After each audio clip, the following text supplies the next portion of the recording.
Ayaw ko ito.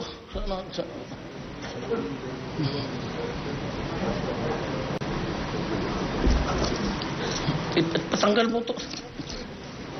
I don't like this one.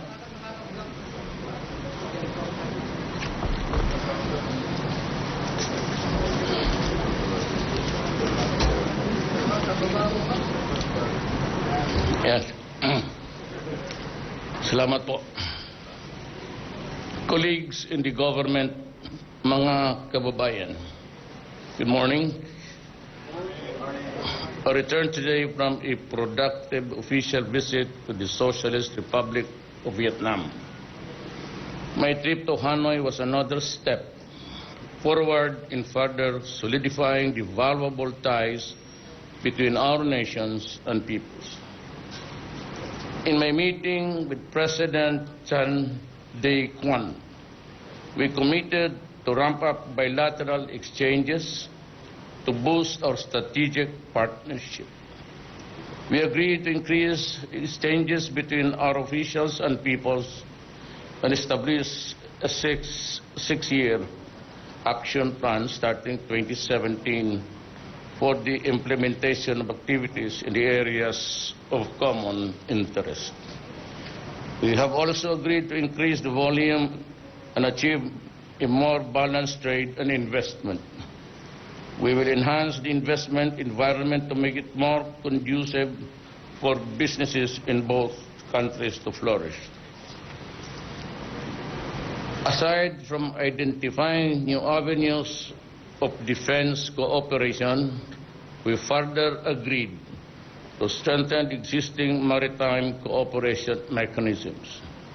We will adopt measures to ensure the safety and security of fishermen from both countries. We will explore ways to intensify law enforcement cooperation against transnational crime, including the illegal drugs trade. We recognize that sustained economic growth and development rides on the back of a stable and secure environment. We reaffirm the commitment to maintaining and promoting peace, security, stability, safety, and freedom of navigation and overflight, as well as unimpeded commerce in the region, particularly in the South China Sea. We called for a peaceful resolution of disputes, including full respect for legal and diplomatic processes, self-restraint in the conduct of activities without resorting to a threat or use of force, in accordance with the universally recognized principles of international law under the 1982 UNCLOS. We are nations for peace. We will continue to be so. A peaceful region is what we owe as a legacy to our succeeding generations. We agreed to support each other in other aspects of leadership roles in the 2017 as the chairs of ASEAN and APEC respectively, and to reciprocate the warm hospitality of each of the countries. I met with several leaders from both Philippines and Vietnam companies and encouraged mutually beneficial investments in the country. My official visit to Vietnam demonstrated their adherence to an independent foreign policy which seeks cooperation and collaboration with friendly nations on the basis of sovereign equality, non-interference, and the mutual respect to protect our national interests. On a personal note, I was deeply honored to have been welcomed warmly by the Filipino community in Vietnam. They are our hard-working kababayans who continue to contribute to the social economic development of their host nation and our own country. I informed them of developments in our country, and I assure them, as I have assured you, that I will be faithful to the mandate you have reposed in me as your president. Daghang salamat. But, somebody, he's a billionaire, and made some mental computation where we were chatting, they were drinking, di man ako makainom. So, but during this, about to, yung bago ka matulog, we were I was given the presidential suite sa maraming upuan. A billionaire made a computation. So, Mayor, I'll give you the economic impact of drugs in the country. Your country. He said, this is the way how it goes. There are, at least he said, you claim to be 3 million drug users and addicts. One hit daily costs around 200 or about 6,000 a month. If these users and addicts use drugs on a daily basis, that's about 18 billion a month, or around 216 billion a year. Otherwise, his money would go to food, education, health.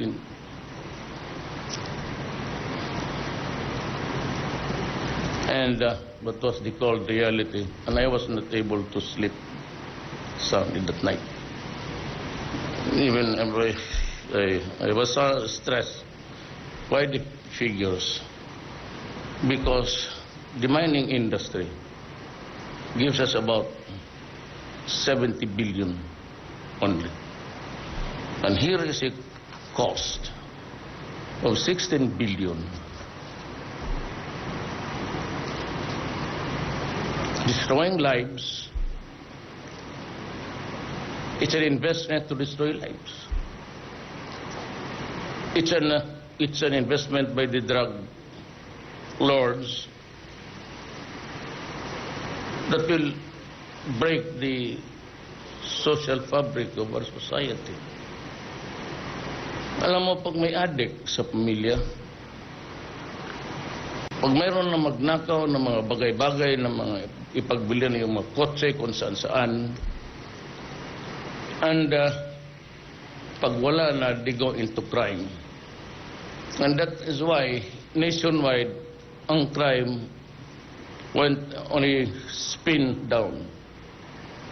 We're going doon, almost 50% in the entire country. Wala na masyadong patayan.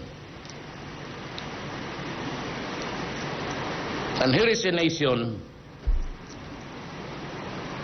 which its ordinary government employees are talking as if they're gods, and to later on to be orchestrated or followed by their head. Instead of coming over, knowing fully well, it could have not escaped their attention that I entered into the presidency of a budget that was prepared by my predecessor. And that budget is in operation now. No other source. The budget for next year is being prepared. And now we have placed funds for building rehabilitations in the military camps, as I have requested the armed forces of the Philippines to weigh in into the problem. It's so exasperating, Rita. Knowing that, I said it could not have escaped their attention. They are running a government also. Yes. Instead of saying, instead of Duterte, instead of killing them, why don't you build several? Well, I get funds from the Office of the Foreign Affairs, get it from Ivasco, the Secretary of the Government? Get it from the funds, the intelligence fund of the Armed Forces of the Philippines? Or Secretary Aguirre? The newest enemy of my friend. So, it's not allowed. That would be like robbing Peter to pay Paul. And this is the tragic thing about miscalculation. Whether it is in business, whether a computing household, you have always to calculate correctly. That is why there is calculus. And it's the greatest need for a calculus is even in the military. The danger is always miscalculation. I don't know if those guys there have the pea-brained to think about calculations. It's only good to criticize. That's it. What's up? But in public, there is the United Nations. You can always deliver your speech there, ask the Commission on Human Rights, or voting, then go send some rapporteur. And I was investigated during my mayorship days already. And there is the result. And also, my lady, in all these years, not a single case was filed against me. It's all talk until now. Now, the question is, it was quoted by the EU, by this, I said, the pea-brained lawyers there, that this official, even when he was mayor, he was threatening to kill the criminals. What an idiot group of idiots in the purest form. You know, when you want to charge me, you have to find out if the penal laws of this land would make a mayor liable if he threatens the criminals or intimidate the wrongdoers. You can read the penal codes, criminal laws of this land, you'd find nothing. And to say that this mayor has been threatening to kill criminals,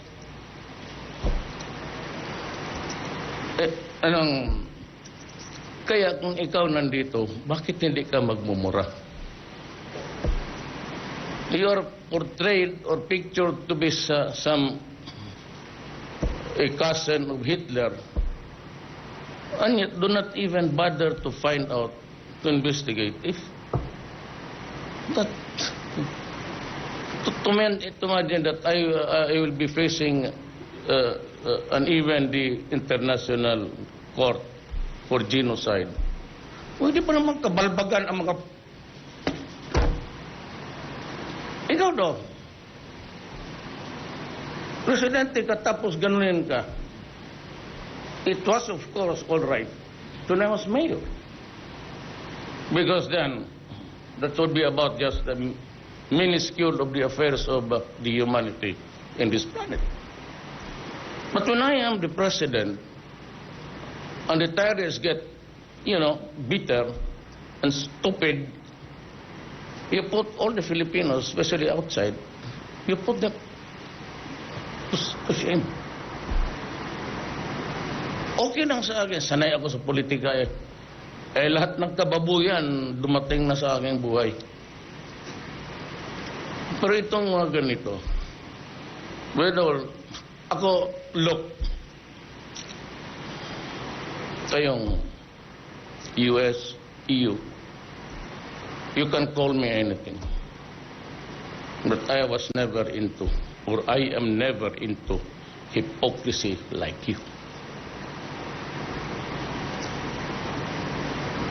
Close your doors, it's winter time. There are migrants escaping from the Middle East. You allow them to rot, and then you're worried about the death of about 1,000, 2,000, 3,000.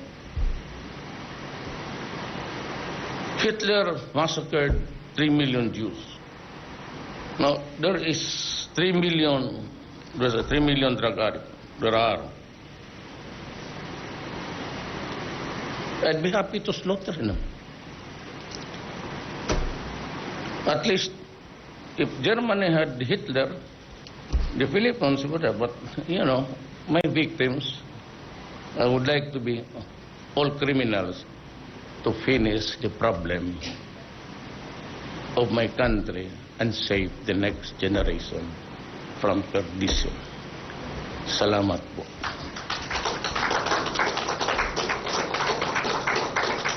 The first question is from the Philippine Star, Edith Regalado. Junior Star.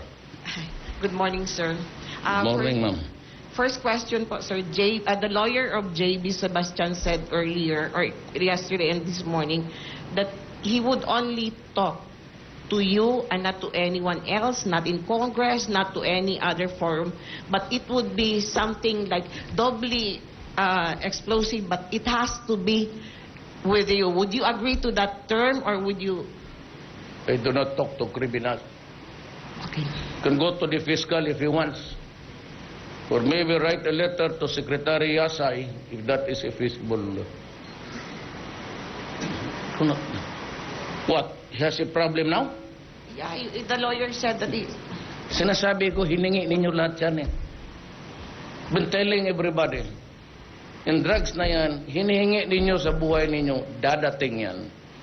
I said, be careful of what you wish for or what you want, because you might get it. Dreaming of money, living in filth of the wallow with several at the expense of your fellow human beings, it will come. There's always the comeuppance and the law of karma. I assure you, that is a very valid, universal statement. Sir, you mentioned earlier that in your visit to Vietnam, the WPS, the West Philippine Sea issue, was also discussed. Yes. Could we, I don't know if it's possible, but even further details po, kung pwede? Further details in your talk with the Prime Minister? No, some of them are not for public use. Because I talked to several set of officers, the ruling chairman of the party, Yeah. you know, it's party first, then the government. I talked to the president and to the prime minister. Yes. Some are, points is that what I've said. It's a general, it has been repeated several times already. But if you want to know about what happened, what transpired in our talks, I'm sorry, I cannot divulge it all, because I do not have the authority from them. And besides, to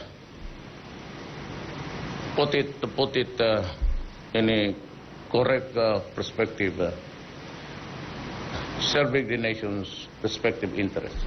Thank you, sir.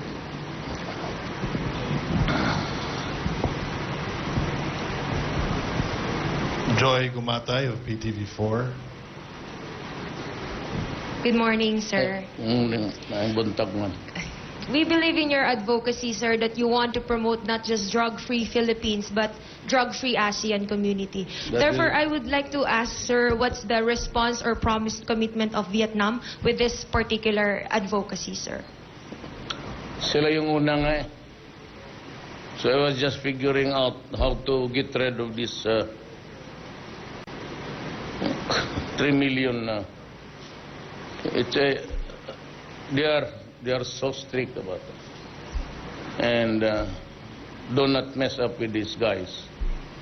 They have been at war for so many generations. They will not hesitate to finish you off. So are there any promised commitment when it comes to actions? Yes. They will share intelligence data from. I would like to talk to I'll be sending some military and police sort of an envoy for a specific purpose. They have agreed it should be a concern not only for the two nations but for the entire region. Salamat po. Last two questions, and one would be from Cedric Castillo of GMA 7. Yes, sir. Morning, Mr. President. Sir, just to be categorical about it, sir, when you said na we are about to see the last of the joint military exercises between us and US, Yes. did you mean Yes, this year? in my term, yes. I don't know if that treaty would take some form, but in my term, yes. Sir, just to follow, sir. I am not. I would not be using my, entitlements as commander-in-chief. I would simply say that is the foreign policy. I do not want to tire.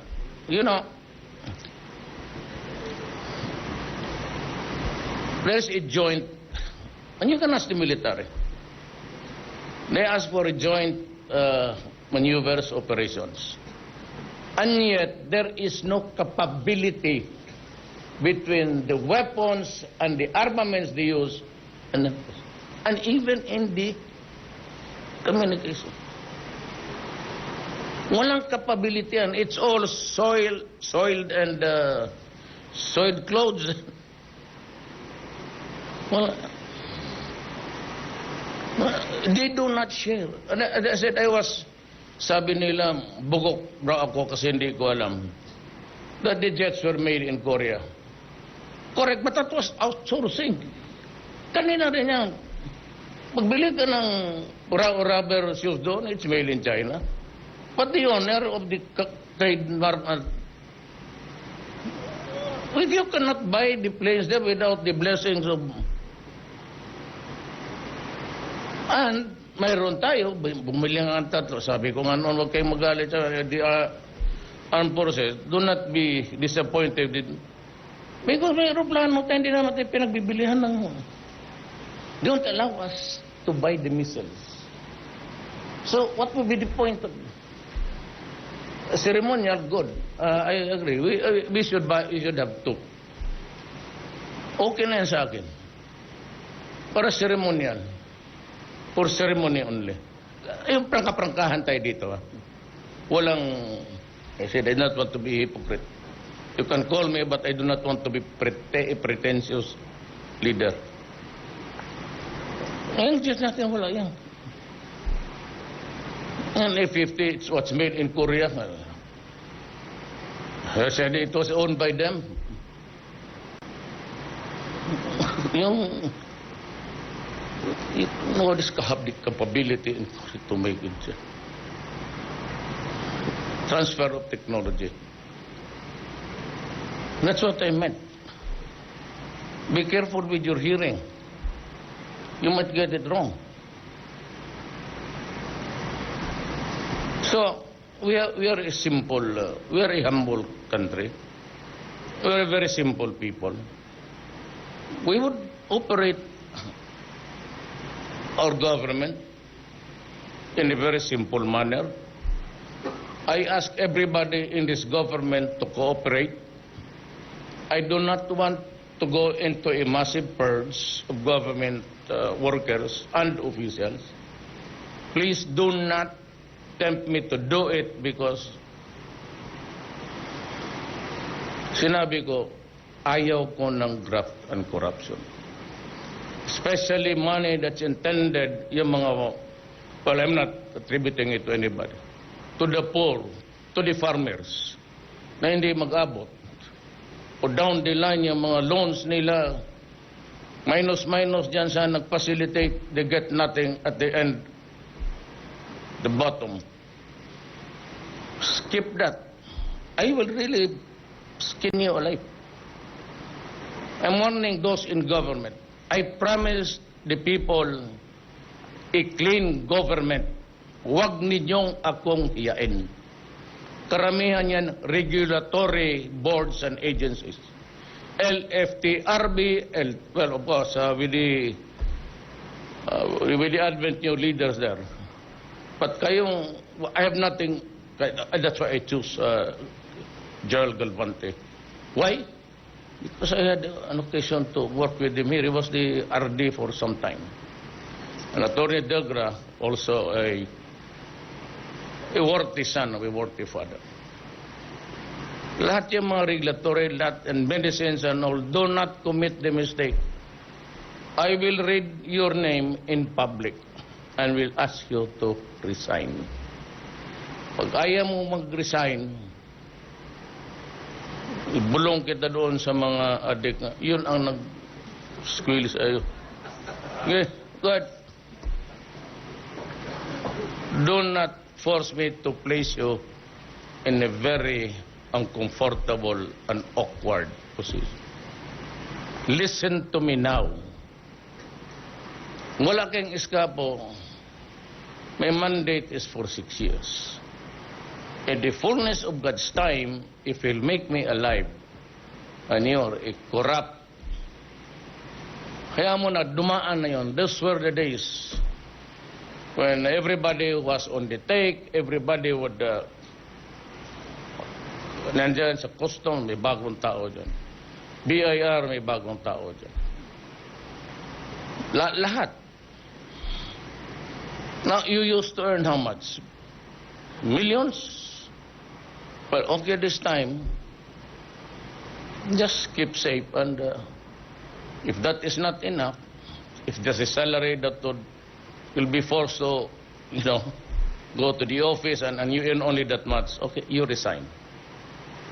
Total, meron, you've had your fill all these years.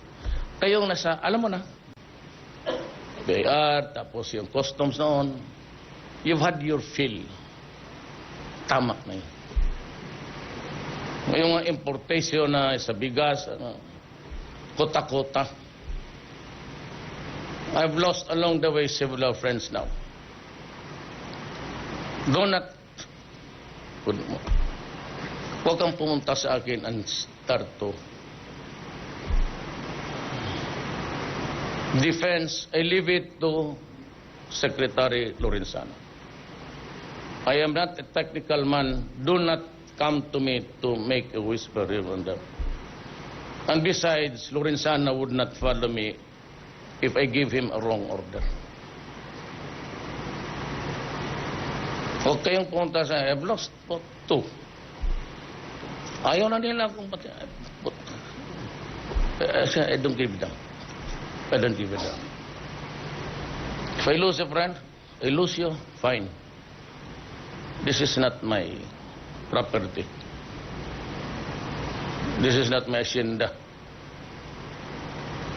Lahat.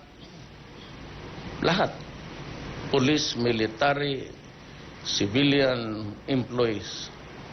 Wala masyadong problema. Not because you're here, but you do not go out of the camp unless you are ordered by the camp commander to go. But the police, they go out every day reporting for duties. And I know that the salary is really terribly, terribly low. That's why I am insisting that by next year, yung dublado na sweldo ng military pati police tapos na. I cannot operate a government with a corrupt police. I cannot run a government with a corrupt bureaucracy. I do not want to fail on a promise. One of the things that we discussed is the transact business. Would there be corruption and all of these things? Because we have been known for that. I said no. I assure you. Do not even give me the name of the complainant. Just let me know and I will take him out. Pinag-usapan na matagal. Doing business. There are also newfound billionaires there interested in coming. But we have heard so much about corruption in the Philippines, how hard it is to get the papers. Each department now, nothing of the past 4 years, NEDA. And even yung sa train and apply namin, until now, it's pending din. Wala naman kayo. Technical. Mabutit na. Ito bago. I am talking of the past tense. Good as he another time to discuss corruption. Baski na umaga na. Wala naman kayong technical. There's no technical office in that NEDA. There's really nothing to compute. So why would it take you years? All departments, 1 month. Down the line, local governments, issuance of licenses, permits, police clearance, fiscal, court, 3 days. 3 days that yan. Down the line. From the office of the president down to the barangay. 3 days. After 3 days, labas mo. Denied? What for? Why? Kung nandyan, release ninyo. Now, I'm addressing myself to the people of the Philippines. If you experience any event or incident in the fashion that I'm setting the rules now, let me know. Let me know. You go to your sa mga pari ninyo. You do not give me your name if you're afraid. Just give me the SOB. Wala na yung, hindi na kasi, alam mo, yung tao, you're not even milking government. Actually, at the end of the day, you're milking the Filipino people. Please. Lahat ng mga criminal, I'm telling you now, drugs, stop it, or I will really kill you. Siguro, magka-problema ka man, huwag kang pumunta sa akin. You ask for it, if you want, you bring your secret to your grave.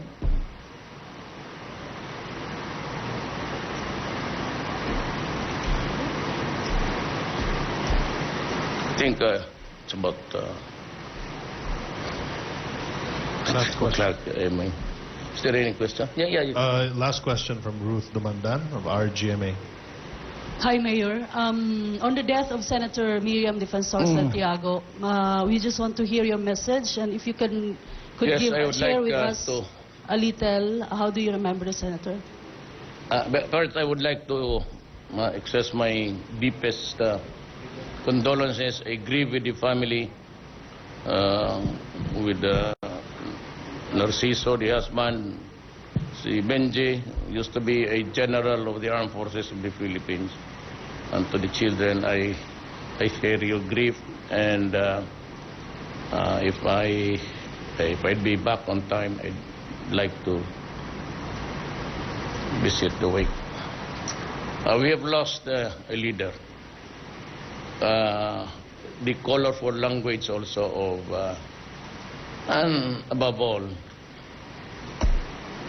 yung utak niya. We have lost one good guy in our government.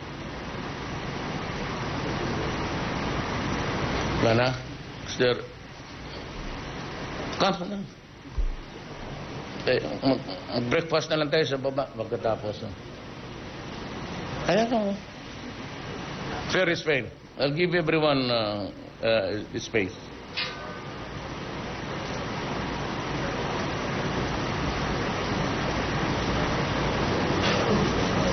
Bakit may whisper mo yung tanong mo? You use the... Good morning, Mr. President. Yes, sir. Morning. Mr. President, what is your reaction on the remarks of these two US senators on the alleged extrajudicial killings in the Philippines, noting that there is a wrong way of dealing the law enforcement, due process, and Who the said rule it? of law. U.S. Senators Benjamin Cardin and U.S. Patrick Leahy. Do not interfere in our affairs. I will ask him now, why are you shooting the black people there when they're on the ground? Sila pwede, tapos na hindi. Yan, sabi ko, hypocrisy. There's a proper way of arresting a black man there. You arrest him, you grapple with him, pin him to the ground, place him under handcuff, and bring him to the station. Do not shoot him with the video and the cameras all around. So I'm returning the courtesy. Sanay kayo ng ganun eh. You criticize people outside of your Congress. Crazy.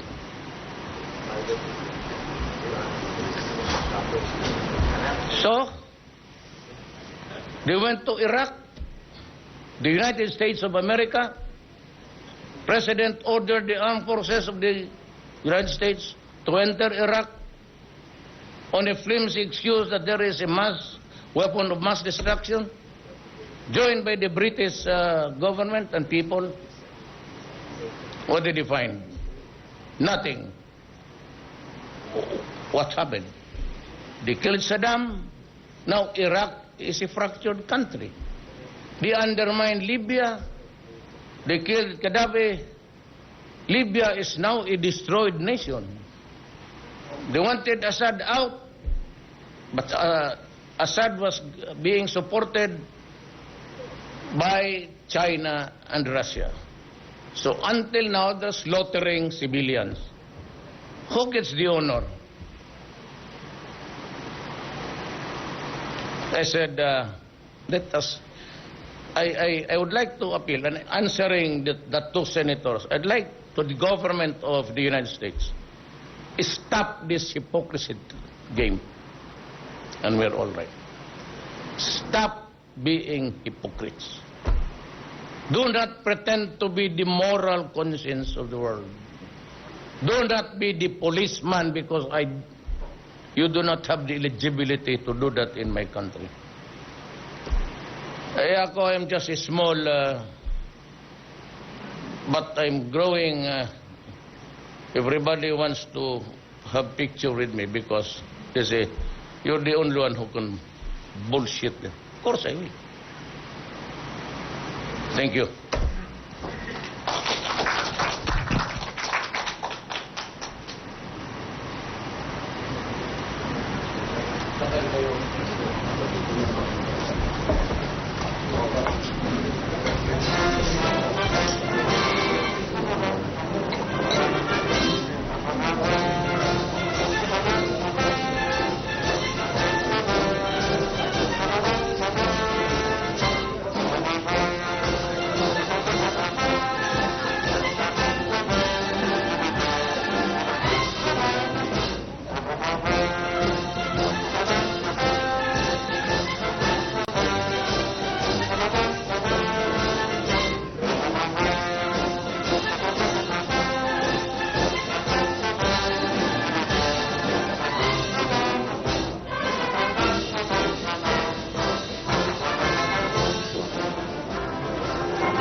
At ngayon nga po ay natunghayan natin ang arrival statement na ipinahayag ni Pangulong